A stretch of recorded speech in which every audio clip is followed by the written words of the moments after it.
तो चलिए दोस्तों शुरू करते हैं आज का रीडिंग सेशन। और इस आर्टिकल को पढ़ने से पहले इसके कुछ इंपॉर्टेंट वर्ड्स को डिस्कस कर लेते हैं। ऐसा करने से आर्टिकल समझना बहुत ही आसान हो जाएगा। तो चलिए शुरू करते हैं। तो दोस्तों इस आर्टिकल में एक वर्ड आया है चाइड। इसका मतलब होता है भला बुरा कहना, मतलब डांटना, मतलब झिड़कना। फॉर गुड, अब देखिए यह इडियम है और इडियम के वर्ड्स को अलग अलग नहीं किया जा सकता है।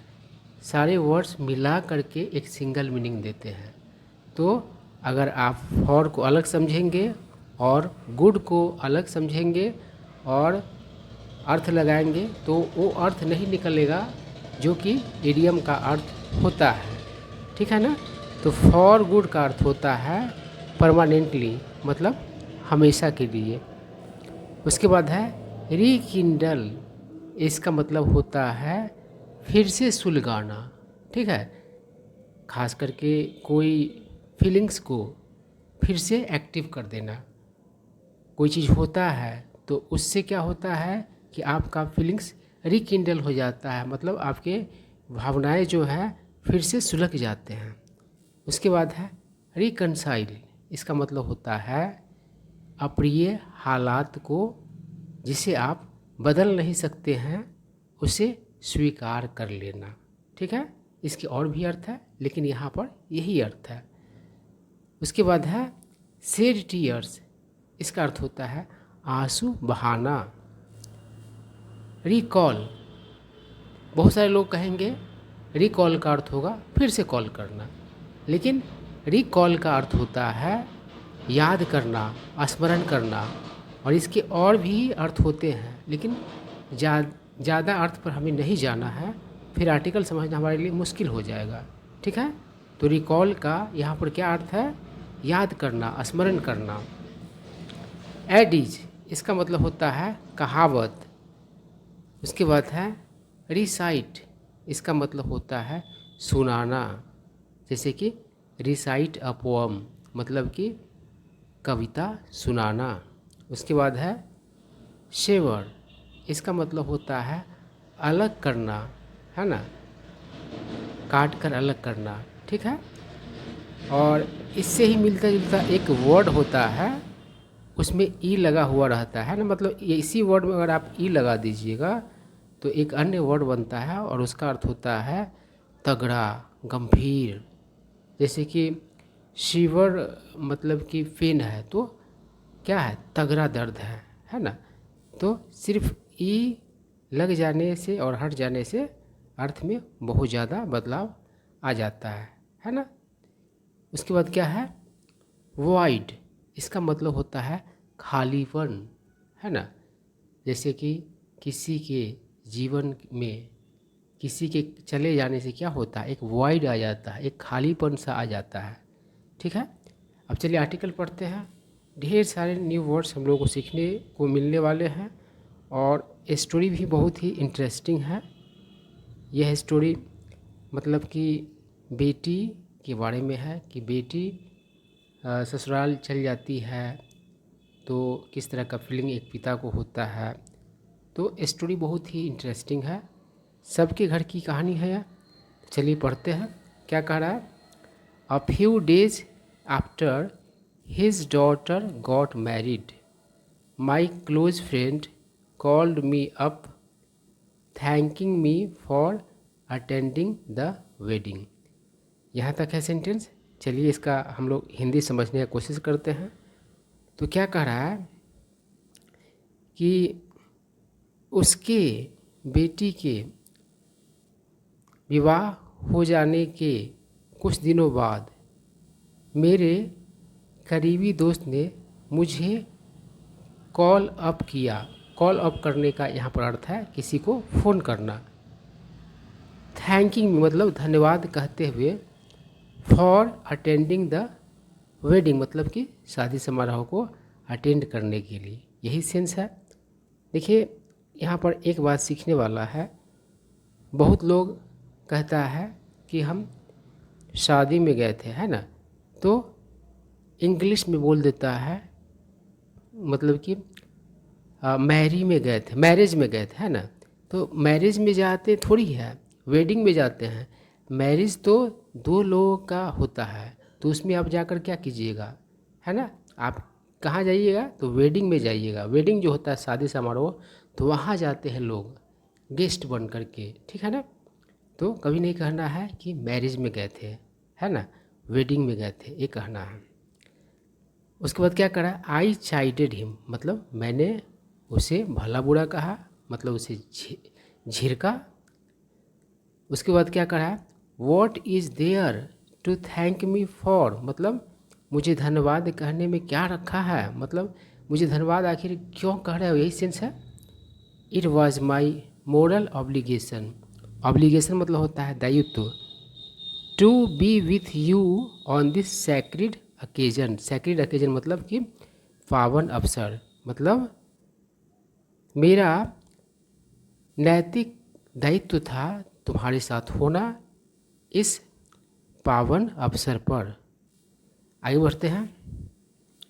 देयर वॉज अ पॉज, मतलब एक पॉज हुआ, यहाँ पर वाज मतलब था नहीं होगा, है ना।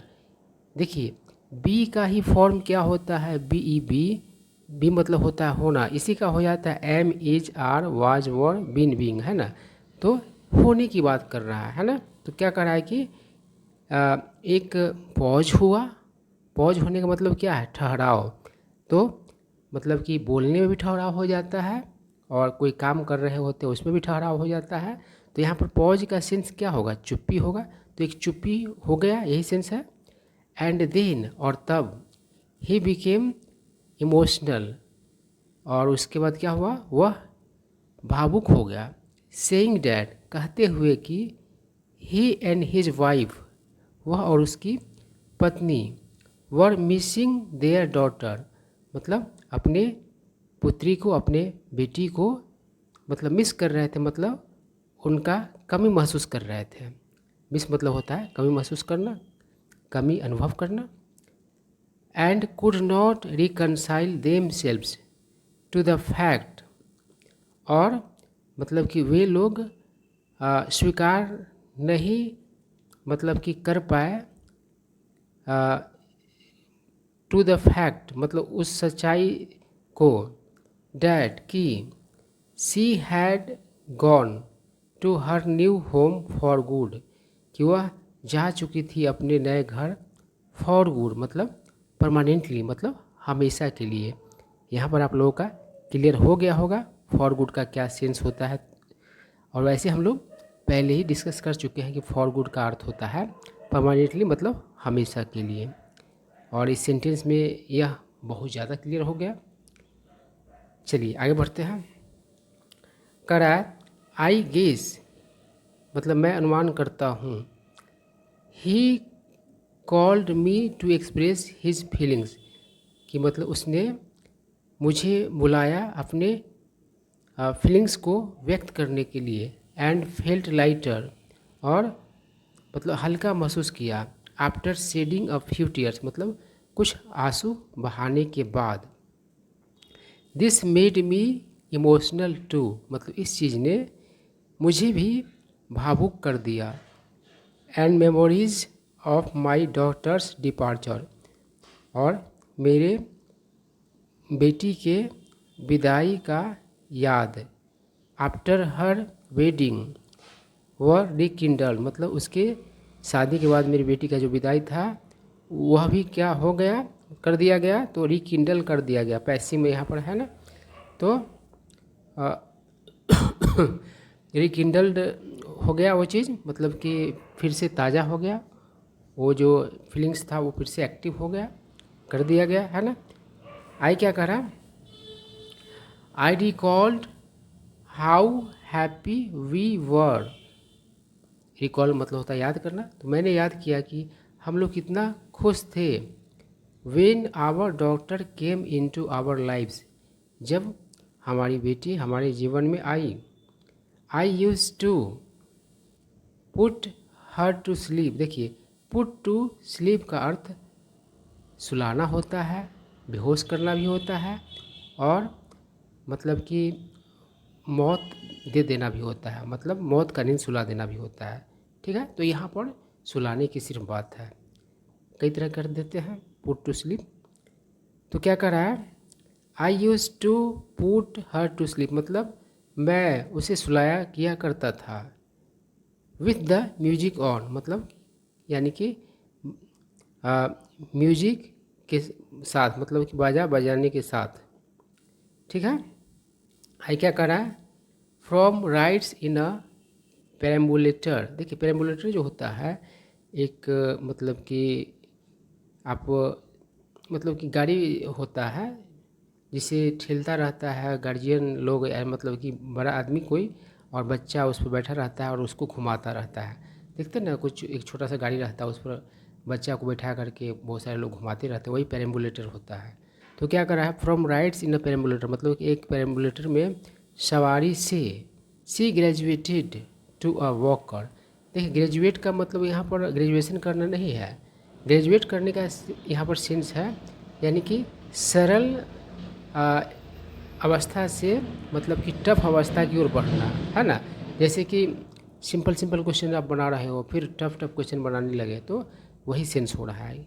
तो वह ग्रेजुएट हुई टू अ वॉकर, मतलब क्या पेरेम्बुलेटर से कहाँ चली आई, तो वॉकर पर चली आई। वॉकर पर बच्चे खुद ही चलते हैं, है ना, जबकि पेरेम्बुलेटर पर क्या होता है, तो कोई उसको घुमाते रहते हैं, तो उसका इम्प्रूवमेंट हुआ। ठीक है, एंड देन, और तब started running around the house, और उसके बाद क्या हुई, तो शुरू कर दी दौड़ना घर के चारों ओर, घर में है ना चारों तरफ। वेन सी ज्वाइंट स्कूल, जब वो स्कूल ज्वाइन की, she loved it from the beginning, तो वह इसको मतलब स्कूल को शुरू से ही पसंद की। And became a confident child, और एक आत्मविश्वासी बच्चा, यहाँ पर बच्ची होगा, है ना, बनी।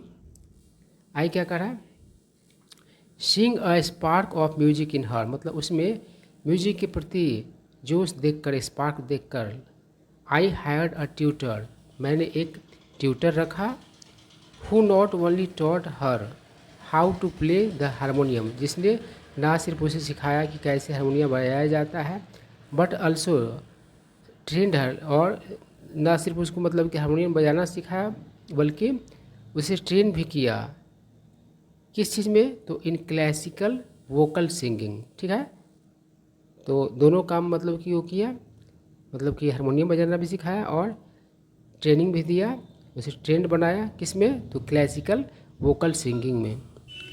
आई क्या करा, एज सी ग्रू अप, जब वह बड़ी हुई, ग्रो अप मतलब होता बड़ा होना, सी स्टार्टेड रिसाइटिंग सबस, तो वह शुरू कर दी सबस सुनाना। शब्द जो होता है सिख धर्म का, मतलब कि शब्द कीर्तन भी कहा जाता है ना, तो यही बात है। आई क्या कर, on the way to Hemkunt Sahib, मतलब कि हेमकुंट साहिब के रास्ते में, she gave a recital, recital का अर्थ यहाँ पर होगा प्रस्तुति, गायन, तो उसने क्या दी, तो एक प्रस्तुति दी। At the base camp, base camp में द गोविंद घाट गुरुद्वारा, मतलब इस जगह पर। ठीक है, आई क्या कह रहा है, I was perhaps even more tense and nervous than her, मतलब शायद मैं उससे ज़्यादा तनावपूर्ण, तनावग्रस्त और घबराया था, है ना, मतलब वो अपनी बेटी से ज़्यादा तनावपूर्ण और घबराया हुआ था। एज, क्योंकि सी परफॉर्म्ड, उसने प्रस्तुति दी, है ना, performance the, in front of a big congregation, मतलब एक बड़े सभा के सामने, कॉन्ग्रीगेशन मतलब सभा होगा।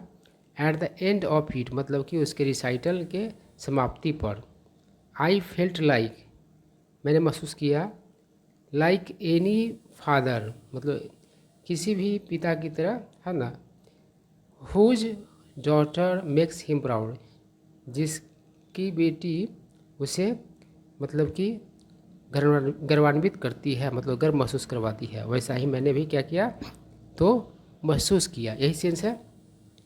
आई क्या करा, वी बेयरली रियलाइज, बेयरली मतलब मुश्किल से ही, हमने मुश्किल से ही महसूस किया, when she grew from a teenager to an adult, कि मतलब कब वह बड़ी हो गई, टीनेजर से वयस्क में। एंड देन और तब, द डे केम वह दिन आया, व्हेन सी गॉट मैरिड मतलब उसका शादी हुआ, है ना। एंड लेफ्ट अस टू और हमें छोड़ गई, to live in her new house अपने नए घर में रहने के लिए, है ना, चली गई और हम लोगों को छोड़ गई, विथ हर लाइफ पार्टनर मतलब कि अपने नए घर अपने लाइफ पार्टनर के साथ रहना के लिए चली गई और हमें छोड़ गई, यही सेंस हो रहा है। आई क्या कर रहा है, इट वॉज बियॉन्ड रिकन्सिलेशन, तो यह मतलब कि रिकन्सिलेशन से परे था, रिकनसाइल से ही रिकन्सिलेशन बना है ना। तो रिकनसाइल मतलब क्या होता है, किसी अप्रिय हालात को स्वीकार करना, मतलब ऐसा अप्रिय हालात जिसे आप बदल नहीं सकते हैं उसको स्वीकार कर लेना। तो कह रहा है कि वह जो था वह हमारे लिए रिकन्सिलेशन से परे था, डैड कि वी हैड टू वर्चुअली मतलब करीब करीब, सेवर मतलब कि अलग करना, a part of our body यानी कि हमारे बॉडी के एक पार्ट को अलग करना पड़ा, है ना। टू लेट इट फ्लोरिश मतलब उसे फलने फूलने देने के लिए, फ्लोरिश मतलब तो फलना फूलना, इन अ न्यू फैमिली एक नए परिवार में। इनिशियली शुरू में, the void in our lives was painful यानी कि हमारे जीवन में जो खालीपन था वह दर्दनाक था, दर्द से भरा था। But parents always pray that लेकिन माँ बाप हमेशा प्रार्थना करते हैं कि देयर डॉटर उनकी बेटी रिमेन्स हैप्पी मतलब कि खुश रहे, वेर एवर सी गोज जहाँ कहीं भी वो मतलब कि जाती है वहाँ खुश रहे। आई क्या करा, द न्यूज़ डैड वो खबर कि शी वॉज डूइंग वेल कि वह सफल रही, डू वेल मतलब सफल रहना, इन हर न्यू वर्ल्ड अपनी नई दुनिया में, केप्ट अस गोइंग मतलब इस चीज़ ने हमें क्या रखा तो चलते रखा, मतलब कि कोई भी चीज़ को मतलब कि जो अप्रिय है उसको भी मतलब कि लेकर के चलते रहने के सेंस हो रहा है। मतलब बेटी का जुदाई तो मतलब उसको मतलब कि दर्द से भरा रहा है, लेकिन वो मतलब कि सफल रही अपने ससुराल में, वो उसका ससुराल में अच्छा से तालमेल रहा मतलब बैठ गया। इस चीज़ ने क्या किया तो उस गम को मतलब को ख़त्म कर दिया और मतलब हम लोग जारी रखे मतलब कि चलते रहे, यही सेंस हो रहा है। जीवन मतलब कि चलता रहा नॉर्मल तरीके से, यही सेंस हो रहा है। सम ऑफ हर क्लोथ उसके कुछ कपड़े, books and embroidered table covers, bed covers, cushion covers give us the impression that she is around मतलब कुछ कपड़े, किताबें और मतलब कि एम्ब्रॉयडर किया हुआ टेबल कवर, है ना। एम्ब्रॉयडर करने का क्या मतलब होता है, कढ़ाई करना, है ना, ये मतलब फूल पत्ती बनाना। जो फूल पत्ती बनाए हुए टेबल कवर्स थे, बेड कवर्स थे, कुशन कवर्स थे, उस हम लोगों को क्या दिया तो इम्प्रेशन दिया, छाप दिया कि सी इज अराउंड कि वह आसपास है, ठीक है। आय क्या करा है, दस इस प्रकार अ डॉटर गेट्स ट्रांसप्लांटेड। देखिए ट्रांसप्लांट मतलब होता है एक जगह से दूसरी जगह लगाना, जैसे धान की फसल को एक जगह से दूसरी जगह लगाया जाता है ना। तो क्या इस प्रकार से एक पुत्री जो होती है वह ट्रांसप्लांट होती है फ्रॉम हर पेरेंटल होम अपने माँ बाप के घर से टू अ न्यू होम एक नए घर में, अडॉप्ट्स यानी कि ढलना, टू अ न्यू रिलेशंस मतलब नई रिश्तों में ढलती है, एंड अल्टीमेटली और अंततः बिकम्स मतलब कि बन जाती है, एन इंटीग्रल पार्ट मतलब कि अभिन्न अंग अभिन्न हिस्सा ऑफ हर हस्बैंड्स फैमिली अपने पति के परिवार का। आई क्या करा, द रियलिटी इज़ डैट मतलब हकीकत यह है कि डॉटर्स पुत्रियाँ, whom we always thought to be our जिसे हम लोग हमेशा अपना होना समझते हैं, एक्चुअली दरअसल में बिलोंग समवेयर एल्स मतलब कहीं और की होती है, यही सेंस हो रहा है। हाउएवर हालांकि, द बॉन्ड्स यानी कि बंधन लगाव, कनेक्टिंग देम उनसे मतलब जो लगाव है जो मतलब कि उनसे जोड़ रखता है, विथ देयर पेरेंट्स मतलब अपने माँ बाप से, डू नॉट वीकन वह कमज़ोर नहीं होता है, even as they assume a different identity मतलब उसके अलग पहचान धारण कर लेने पर भी, एज्यूम मतलब हुआ धारण करना। तो यही स्टोरी था, आई होप आप लोगों को समझ में आया होगा। चलो ये कुछ और भी है, करा as the Punjabi adage goes. देखिए गो का यहाँ पर सिनोनिम क्या होगा, से यानी कहना। जैसा कि पंजाबी कहावत कहता है, ध्यान पराया धन हुंडिया ने, है ना। इसको इंग्लिश में क्या बताया है, daughters are someone else wealth, है ना। ये पंजाबी कहावत कहता है ना। आई क्या करे, बट लेकिन when a daughter is born, जब बेटी जन्म लेती है, पेरेंट्स कैन बेयरली इमेजिन, तो माँ बाप मुश्किल से ही कल्पना कर सकते हैं, डैट कि वन डे, एक दिन, she will become part of another family, कि वह एक दिन दूसरे फैमिली का हिस्सा बन जाएगी। तो ये स्टोरी था।